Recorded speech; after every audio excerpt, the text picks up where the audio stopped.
മക്കളെ വീട്ടിൽ നാട്ടി ഓടിച്ച് പുറത്താക്കി പടിയടച്ച് വെണ്ണം വെച്ചു എന്നൊക്കെ പറഞ്ഞ് ഞാനത് വലിയ ഈമാന്റെ പ്രവർത്തനമായിട്ട് ചെയ്തു എന്നൊന്നും പറയാൻ പാടില്ല. നിങ്ങളുടെ ചില ഇണകളും ചിലരുടേതാകുന്ന മക്കളും ശ്രദ്ധിക്കണേ, അതുവല്ലക്കും നിങ്ങളുടെ ശത്രുക്കളാകാം എന്ന് പറയാം.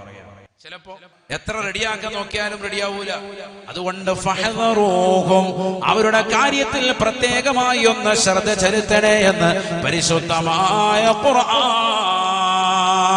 وَإِن تَعْفُوا وَتَصْفَحُوا وَتَغْفِرُوا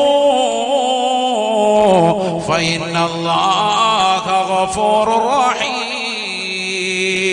അല്ലയോ പ്രിയപ്പെട്ട രക്ഷിതാക്കളെ, പ്രിയപ്പെട്ട മാതാപിതാക്കളെ, നിങ്ങൾ നിങ്ങളുടെ മക്കളെ ആട്ടി ഓടിക്കരുതേ, വീട്ടിൽ നിന്ന് പുറത്താക്കരുതേ. എത്രയാണെങ്കിലും നിങ്ങളുടെ ചോരയാണ്. അതുകൊണ്ട് തന്നെ അവർക്ക് നിങ്ങൾ മാപ്പ് ചെയ്തു കൊടുത്താൽ, അവർക്ക് നിങ്ങൾ പുറത്തു കൊടുത്താൽ, അത് അല്ലാഹു പുറത്തു കൊടുക്കാനും കാരണമാകുമേ. മക്കളെ നന്നാക്കാൻ വേണ്ടി ഉപദേശിക്കണം, നിർദ്ദേശിക്കണം, അത് വേണ്ടെന്നല്ല, അതൊക്കെ വേണം. വേണ്ട രീതിയിലൊക്കെ ശ്രദ്ധിക്കണം. 7 വയസ്സെത്തുമ്പോൾ നിസ്കരിക്കാൻ വേണ്ടി കൽപ്പിക്കുകയും നോമ്പ് പിടിക്കാൻ വേണ്ടി നിർദ്ദേശിക്കുകയും 10 വയസ്സെത്തുമ്പോൾ നിസ്കാരവും നോമ്പൊക്കെ ഒഴിവാക്കിയാൽ മുറിവ് പറ്റാത്ത നിലയിൽ അടിക്കുമൊക്കെ വേണമെന്ന് പറഞ്ഞു. അതിനപ്പുറം ഒരു കാടത്ത നിയമം മക്കളോട് ചെയ്യാൻ പാടില്ല.